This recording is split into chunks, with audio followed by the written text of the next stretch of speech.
تو نبی پاک علیہ الصلوۃ والسلام نے ظہر کے وقت وہ تیسرے دن کی رمی فرما کے پھر آپ مکہ کی طرف روانہ ہو گئے، اور آپ نے علاقہ راستے میں آتا ہے محصب، وہاں آپ نے رات قیام فرمایا، اور صبح یہ منگل کا دن تھا جب آپ مینا سے حضور فخر عالم تشریف لا رہے ہیں مکہ، تو منگل کو آپ نے رمی جمرات کر کے واپسی میں ایک چھوٹا سا علاقہ ہے وہاں آپ نے رات کو قیام فرمایا، اور فجر کے وقت حضور جان رحمت صلی اللہ علیہ وسلم خانہ کعبہ تشریف لے آئے۔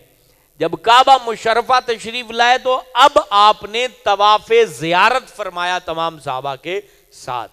طواف زیارت، جو بندہ میقات کے باہر سے آیا ہے، میقات کے باہر سے جو شخص آیا ہے اس پر طواف زیارت واجب ہوتا ہے۔ جیسے ہم پاکستان والے ہیں، مدینے والے لوگ ہیں، میقات کی باؤنڈری سے باہر جتنے لوگ جو ہے وہ رہتے ہیں، ان سب کے لیے ضروری ہے کہ وہ طواف زیارت، طواف وداع اس کو کہتے ہیں، آخری طواف، الوداعی طواف جسے ہم اپنی زبان میں کہتے ہیں، وہ الوداعی طواف نبی پاک نے فرمایا، اور ہم پر بھی وہ طواف کپڑوں میں ہی ہوگا، احرام کی اس میں کوئی ضرورت نہیں ہوتی، اور اس کے بعد سعی بھی نہیں ہوتی۔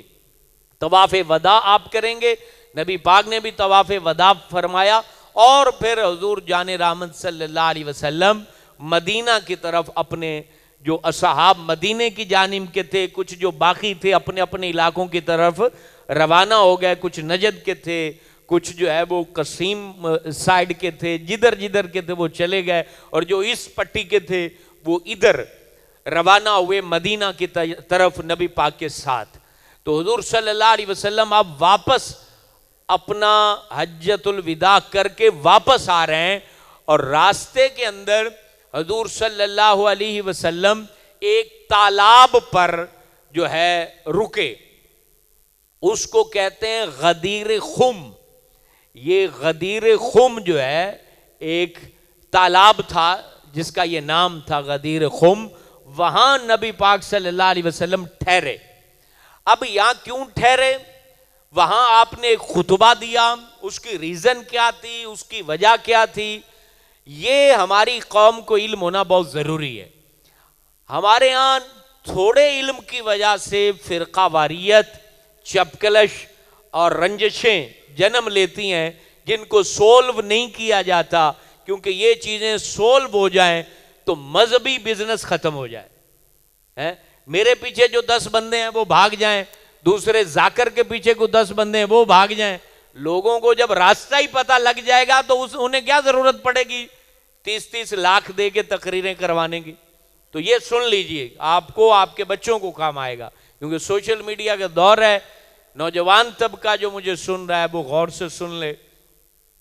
اصل میں نبی پاک علیہ الصلوۃ والسلام نے حج پر آنے سے پہلے آپ نے حضرت علی المرتضیٰ کو یمن کی طرف بھیجا، وہاں کے کچھ معاملات طے کرنے کے لیے، جیسے اس وقت جزیہ آتا تھا، سامان آتا تھا مسلمان حکمرانوں کے پاس، تو اس کو تقسیم کاری کرنے کے لیے حضرت علی المرتضیٰ کو نبی پاک علیہ السلام نے یمن بھیجا۔ تو حضرت علی نے اپنی فہم و فراست کے ساتھ جو جو چیزیں جہاں جہاں بانٹنی تھیں وہ آپ نے بانٹ دی۔ اب یمن والوں کو بھی پتا چلا کہ نبی پاک حج پہ آ رہے ہیں، کیونکہ اعلان ہو گیا تھا، ہر طرف پیغام چلے گئے تھے، اور جہاں جہاں مسلمان نبی پاک کو ماننے والے تھے وہ حج کے لیے آ گئے۔ اب وہاں کے کچھ لوگ تھے جنہوں نے حضرت علی المرتضیٰ کہ اس تقسیم کاری کے اوپر اعتراض کیا کہ انہوں نے تقسیم مطلب یہ ٹھیک پیمانے پر نہیں کی ہے۔ یہ بات نبی پاک علیہ السلام تک بھی پہنچی، تو حضور علیہ السلام نے ان لوگوں کو بلایا اور ان کو سمجھایا کہ بھائی حضرت علی نے جو فیصلہ کیا وہ بالکل ٹھیک ہے، میں بھی مطمئن ہوں اور اللہ تعالیٰ بھی راضی ہے اس فیصلے سے۔ اب نبی پاک حج کر کے واپس آ رہے ہیں، تو وہاں حضور علیہ الصلوۃ والسلام نے چاہا کہ کسی کے دل میں شک نہ رہ جائے علی نے شاید وہاں فیصلہ درست نہ کیا ہو۔ اب اس پیرائے میں حضور صلی اللہ علیہ وسلم غدیر خم کے مقام پر آپ کھڑے ہوئے اور کھڑے ہونے کے بعد تمام لوگوں کو اکٹھا کیا گیا اور حضور علیہ الصلوۃ والسلام نے خطبہ دیتے ہوئے ارشاد فرمایا جس کا میں مولا ہوں اس کا علی بھی مولا ہے. جو مجھ سے انسیت رکھتا ہے, جو مجھے آقا مانتا ہے, مجھے اہمیت دیتا ہے, تو وہ سن لے جس کا میں مولا ہوں اس کا علی بھی مولا ہے. یہ بات جب نبی پاک نے اعلان فرمائی, اب یہاں پر ایک پیراگراف جو ہے 2 بریکٹ کے درمیان وہ سن لیں. بعض لوگ اس اعلان کو دلیل بناتے ہیں کہ نبی پاک علیہ السلام نے یہ اعلان کیا ہے, اس لیے اعلان کیا ہے کہ حضرت علی المرتضیٰ ان کی وفات کے بعد خلیفے بنائے جائیں. تو یہ بات یاد رکھیں, اگر اس مقصد کے لیے نبی پاک نے اعلان فرمانا تھا تو پھر حضور صلی اللہ علیہ وسلم یہ اعلان میدان عرفات میں فرماتے. نبی بھولتا تو نہیں ہے نا کہ وہ کام بھول گیا اور وہاں یاد آیا یہ بھی ہے بھی میں کام کر لواں, اے میرے امتی کٹھے تو میں. نبی ان خامیوں سے نبی کیا ہوتا ہے؟ پاک ہوتا ہے. اللہ کا نبی اپنا آئیڈیل سوسائٹی, آئیڈیل لائف گزارنے کے اصول اور اسلام کیا چاہتا ہے وہ تمام تر باتیں حضور علیہ الصلوۃ والسلام نے میدان عرفات میں 1,24,000 کم و بیش صحابہ کے درمیان بیان فرما دی. لیکن خلافت کو حضور علیہ السلام نے اعلانیہ کسی شخص کے لیے بیان نہیں فرمایا. اب یہاں جو حضور علیہ السلام نے کہا کہ جس کا میں مولا ہوں اس کا علی مولا ہے, تو حضرت علی کی محبت کو پیدا کرنے کے لیے. اور پھر آپ نے یہ فرمایا اے میرے امتیوں یہ سن لو, میں 2 بھاری چیزیں تمہیں دے کے جا رہا ہوں, ایک قرآن مجید اور ایک میری اہل بیت. ان کا احترام کرنا, ان کی عزت کرنا. تو یہ حضور علیہ الصلوۃ والسلام نے اپنے گھرانے, اپنے اہل بیت اور اس کے تعلق کو حضور علیہ الصلوۃ والسلام نے واضح فرمایا, اور وہ لوگ جن کے دلوں میں شک تھا اس کو حضور پاک نے دور فرما دیا. اب اگلی بڑی مزے کی بات ہے جو آپ کے ایمان کو تازہ کرے گی, اور آپ یہ بات اپنے دل پہ بٹھا لیں کہ آپ جس راہ پہ چل رہے ہیں خدا کی قسم یہ راہ حق ہے. اور پھر آپ خود سمجھ جائیں گے کہ واقعی یار ہم تو پتہ نہیں کیا کچھ سنتے رہتے. جب یہ اعلان ہویا کہ میں جس کا مولا ہوں علی بھی اس کا مولا ہے, تو آپ کو پتہ ہے سب سے پہلے حضرت علی کو مبارکباد کس نے دی؟ اس کا نام حضرت عمر فاروق اعظم ہے. اللہ اکبر. یہ حضرت عمر نے جا کے سب سے پہلے مبارکباد دی, اے علی تمہیں مبارک ہو, تو مسلمان مردوں اور عورتوں کے مولا بنا دیے گئے ہو. مجھے بتائیے جو بندہ مبارکباد دے رہا ہے تو وہ دل میں حسد رکھے گا, دل میں نفرت, بغض؟ یعنی ہمارے سامنے ان خلفاء کو بعض فرقے والے ایسے پیش کر دیتے ہیں جیسے یہ بہت بڑے دشمن تھے. حالانکہ مجھے بتائیے 4 بیٹے ہوں کسی بندے کے, وہ پیار سے رہتے ہوں تو تعریف کس کی ہوتی؟ باپ کی ہوتی ہے نا. بھی چنگے پیو دے پتر ہیں, کیا بولا جاتا ہے؟ چنگے پیو دے پتر ہیں. اور اگر وہی دستوں گریبان ہو تو لوگ کس کی بدنامی کرتے ہیں؟ باپ کی, کہ چنگی تربیت تیرے پیو تیرے کی تھی ہے. بات سمجھ میں آئی؟ تو مجھے بتائیے میرے دوستو, وہ 4 بندے جو ہمہ وقت حضور کے پاس رہے, اگر نبی پاک معاذ اللہ ان کو نہیں شیر و شکر کر سکے تو پھر اس دین کا اعتبار کیا رہ جائے گا؟ پتا چلا یہ تمام تر تاریخی باتیں یا تو جھوٹ پر مبنی ہے, یا اس کے اندر پروپوگنڈا ہے, یا بیان کرنے میں غلطی ہے. خدا کی قسم جو نبی پاک کے سامنے بیٹھا اللہ کے نبی نے اس کا دل بھی بدل دیا, دماغ بھی بدل دیا. آپ کو کوئی ملا مولوی ملوانہ بولے, ذاکر بولے, کسی بھی فرقے کا بندہ بولے کہ یہ آپس میں دشمن تھے, تو آپ, میں ممبر پہ بیٹھ کے قسم اٹھا کے کہہ رہا ہوں آپ اس کو جھٹلا دو. خدا کی قسم وہ جھوٹا ہے, میرا نبی سچا ہے, میرے نبی کی تربیت سچی ہے. باقی وہ حق جاننے والے تھے, ان کی آپس میں اگر کوئی ہو گئی تو وہ, ہم کون ہوتے ہیں 1400 سال بعد پیدا ہونے والے یہاں عدالت لگا کے بیٹھ جائیں کہ یہ جناب ہم عدالت لگا رہے ہیں, یہ سچا ہے یہ جھوٹا ہے. معاذ اللہ, وہ تو سارے ہی سچے ہیں جن کی تربیت اللہ کا نبی کر رہا ہے. تو یہ تمام تر مذہبی بزنس ہے، فرقہ واریت کی بنیاد پر ان کو جناب پیش کر دیا جاتا ہے اور اپنی جیبیں گرم کی جاتی ہیں، جنہوں نے سب کچھ حضور پر لٹا دیا، کچھ بھی نہیں بچایا، سب کچھ لٹا دیا. انہوں نے کون سا جناب پروپیگنڈا کرنا تھا، دھوکہ دینا تھا. تو حضرت عمر نے آ کے حضرت علی کو یہ کہا تمہیں مبارک ہو کہ تم مولا بنا دیے گئے ہو. اور پھر اللہ کے نبی نے کیوں نہ مبارکباد دیتے، اللہ کے نبی نے اس مقام پر دعا مانگی، یا اللہ یہ علی ہے، جو اس سے محبت کرے تو بھی اس سے محبت کر، جو اس سے دشمنی رکھے تو بھی دشمنی رکھ. تو حضرت علی المرتضیٰ کی دشمنی یہ خروج ہے. اور آپ کو پتا ہونا چاہیے حضرت علی کو جس بندے نے شہید کیا تھا نا، اس کا نام تھا عبد الرحمن ابن ملجم. وہ ایسا بد نصیب تھا کہ وہ قرآن مجید کا قاری تھا، اور اس نے یہ قتل کر کے کہا کہ میں نے بہت بڑا کام کیا ہے. تو یہ بدبختی جب غالب آتی ہے تو پھر کوئی بھی چیز بندے کے کام نہیں آتی. اس لیے دعا کیا کریں، دعا کیا کریں. کوئی مولوی ہو، کسی بھی بڑی کیٹیگری کا بندہ ہو، دعا کیا کریں کہ اللہ میری موت اسلام اور ایمان پر ہو.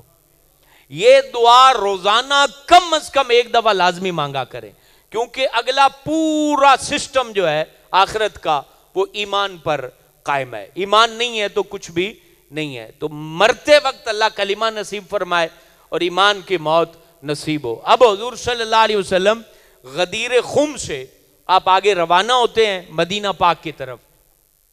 ذوالحلیفہ کے مقام پر آپ نے آ کے رات بسر کی، جہاں جاتے ہوئے بھی نبی پاک نے یہیں پر رات بسر کی تھی، اور واپسی بھی آپ کی ذوالحلیفہ کے مقام پر پڑاؤ لگایا گیا اور آپ نے وہاں پر آرام فرمایا. اور پھر نبی پاک جان رحمت صلی اللہ علیہ وآلہ وسلم صبح نماز فجر ادا کر کے حضور صلی اللہ علیہ وسلم مدینہ پاک کی طرف روانہ ہو جاتے ہیں. اب آگے چونکہ یہ 10 ہجری ختم ہو جاتا ہے، پھر 11 ہجری شروع ہوتا ہے. 11 ہجری میں نبی پاک صلی اللہ علیہ وسلم کچھ آپ کی طبیعت ناساز ہو جاتی ہے. سفر کے مہینے میں 25 سفر کو حضور صلی اللہ علیہ وسلم کی طبیعت ناساز ہو جاتی ہے.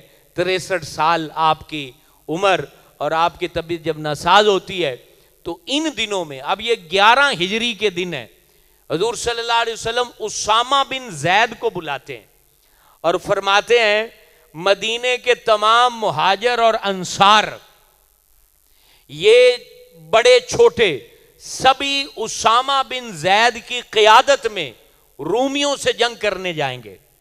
رومیوں سے، یہ مقام ابنا کا علاقہ ہے جہاں حضرت زید بن حارثہ جو اسامہ کے والد ہیں وہ شہید ہوئے تھے. نبی پاک نے بلایا، حضرت اسامہ کو بلایا اور کہا کہ اے اسامہ، تم اپنے باپ کے مقام شہادت کی طرف جلدی سفر کرو، مجاہدین کو لے کر اور ان کافروں کے اوپر حملہ کر دو کہ انہیں تیاری کا موقع نہ ملے. تو حضرت اسامہ بن زید اس وقت نوجوان تھے اور اعلان کیا ہوا تھا چھوٹے بڑے ان کی قیادت میں جائیں گے. تو یہ بات ہوئی کہ جناب یہ بڑے بڑے جو کبار ہیں وہ ایک نوجوان کی قیادت میں کیسے جائیں گے. پھر نبی پاک علیہ السلام اس وقت نقاہت تھی، آپ ناساز طبیعت کے ساتھ مسجد نبوی میں آئے، منبر پر کھڑے ہوئے اور آپ نے کہا کہ میں نے اس کے باپ کو بھی لشکر کا امیر بنایا تھا، کیونکہ زید بن حارثہ غلام تھے اور اسامہ غلام کے بیٹے تھے. تو آپ نے لوگوں کی فکروں میں یہ بات ڈالنی تھی کہ اسلام کے اندر غلامی، آزادی، بڑا پن، امیری، غریبی، اس کی کوئی حیثیت نہیں ہے. اسلام اس کو قبول کرے گا جس کو اللہ تبارک و تعالی قابلیت عطا فرمائے گا. اور یہ حوصلہ پیدا کرنا تھا لوگوں کے درمیان. اور نسلوں کا جو تفاوت ہے جو آج ہمارے معاشرے اور کلچر کا حصہ بدقسمتی سے بن گیا ہے، کیونکہ ہم ہندو کلچر کے اندر ہماری نسلیں پروان چڑھی ہیں، اس لیے ہم اس سے باہر نہیں آ پا رہے. ہماری بیڑیاں پڑی ہوئی ہیں. یہ تعصب بازی جو ہے، نسلی تعصب بازی، لسانی تعصب بازی، علاقائی تعصب بازی، اس کی بیڑیاں ہمارے پیروں میں پڑی ہوئی ہیں. پتہ نہیں یہ کب ٹوٹیں گی، لگتا تو نہیں ہے یہ ٹوٹ جائیں. ہم اس تعصب کے اندر بعض دفعہ اتنے آگے بڑھ جاتے ہیں، ظلم کی آندیاں چلا دیتے ہیں، مار پیٹ بھی کرتے ہیں، ظلم بٹھاتے ہیں، ناانصافیاں بھی کرتے ہیں، صرف نسلی، لسانی اور علاقائی تعصب کے ہاتھوں مجبور ہو کر. حالانکہ ہمارے نبی نے ایک غلام کو پہلے بنایا اور پھر غلام کے بیٹے کو امیر بنا کے بتا دیا تمہارے نبی جو ہیں وہ ہر بندے کی عزت کرتے ہیں، وہ غلام ہو، حبشی ہو، کسی علاقے کا بھی رہنے والا ہو. مجھے بتائیے پرسنل سیکٹری نبی پاک نے حضرت بلال حبشی کو رکھا، پرسنل سیکٹری. حالانکہ بندہ سوچتا ہے کہ اس کو رکھوں اس کو رکھوں، وہ حبشہ کے رہنے والے غلام تھے، ان کو رکھا. تو یہ چیزیں ہمیں سمجھنی ہیں. ہمارے پیارے نبی صلی اللہ علیہ وسلم یاد رکھیں، ہمیں کوئی صرف نماز نہیں سکھا کے گئے، لائف سٹائل جو بہترین ایک مومن کا ہونا چاہیے وہ حضور پاک ہمیں سمجھا کے گئے. اور جو اپنا لے گا وہ پرسکون رہے گا، جو نہیں اپنائے گا وہ جتنا دھن دولت اکٹھا کر لے اس کو چین نہیں آئے گا. وہ پھر بند کمرے میں یا کش لگاتا نظر آتا ہے یا شراب پیتا نظر آتا ہے.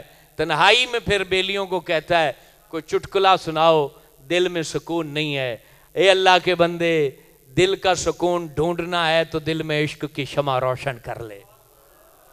حضور پاک صلی اللہ علیہ وسلم سے محبت کر، خدا کی قسم تجھے ایسا سکون ملے گا، تجھے نیند بھی بہترین آئے گی اور تجھے چین کی زندگی نصیب ہوگی.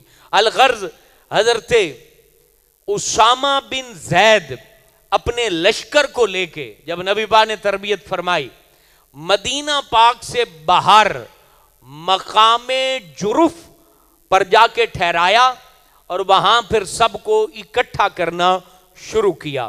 اس کے بعد یہ لشکر آیا رومیوں کی طرف، بڑھا نہیں بڑھا، کیا ہوا اس کو انشاءاللہ 34ویں جمعے آئندہ جمعے میں آپ کے سامنے بیان کیا جائے گا. 34 جمعے انشاءاللہ ہو جائیں گے اگلے جمعے، جس میں ہم نبی پاک علیہ السلام کی سیرت، اور یہ بھی سلسلہ جاری ہے. آگے چل کے ابھی ہم نے نبی پاک کی عادات پر بھی جمعے پڑھانے، حضور پاک کی پسندیدگی پر بھی جمعے پڑھانے، نبی پاک کی اولاد پر بھی جمعے پڑھانے. میں چاہتا ہوں حضور کی سیرت کو ہم اس انداز سے سن لیں کہ ہمارے قلوب و اذہان منور و روشن ہو. الحمدللہ میرے دوستو، آخر میں ایک مسئلہ بھی سن لیں کیونکہ پچھلے جمعے سے یہ سلسلہ جاری ہے. نماز کا ہی ایک اور مسئلہ اور ایک اور غلطی جس کی اصلاح ضروری ہے. ہم جب نماز پڑھتے ہیں اللہ اکبر کہتے ہیں تو یاد رکھیں اللہ اکبر کہہ کے پہلی رکعت میں سبحانک اللہ پڑھتے ہیں، پھر اعوذ باللہ بسم اللہ اور آگے سورہ فاتحہ پڑھتے ہیں، اور باقی رکعتوں میں ہم کھڑے ہوتے ہی بسم اللہ شریف پڑھ کے سورہ فاتحہ پڑھتے ہیں. یہاں غلطی بعض دفعہ نمازیوں سے کیا ہو جاتی ہے، اللہ اکبر کہہ کے کھڑے ہوئے چپ کھڑے رہتے ہیں، یا دوسری رکعت میں کھڑے ہوئے تو سورہ فاتحہ پڑھنے سے پہلے کوئی 2-3 جو ہے وہ سیکنڈ 4 سیکنڈ چپ کھڑے رہتے ہیں. قرات میں تاخیر کرنا ترک واجب ہے. آپ جب کھڑے ہوں گے تو کھڑے ہونے کے بعد آپ نے فوراً سورہ فاتحہ شروع کر دینی ہے. جو امام ہے اس کے لیے ضروری ہے کہ وہ کھڑا ہوگا تو اس نے بسم اللہ آہستہ پڑھ کے سورہ فاتحہ، اگر جہری نماز ہے تو اونچی پڑھ دے، آہستہ نماز ہے تو اس کو آہستہ فوراً پڑھے، اس میں تاخیر نہ کرے. تاخیر کی اور خاموش رہے تو یہ سبحان اللہ سبحان اللہ سبحان اللہ اتنی دیر چپ رہے تو واجب ترک ہو جاتا ہے، اور واجب ترک ہونے پر پھر سجدہ سہو لازم ہوتا ہے. تو یہ غلطی بھی نماز پڑھنے والے اگر کرتے ہوں تو اس کو ٹھیک کر لیں، اگر نہیں کرتے تو آئندہ نہ کیجیے گا.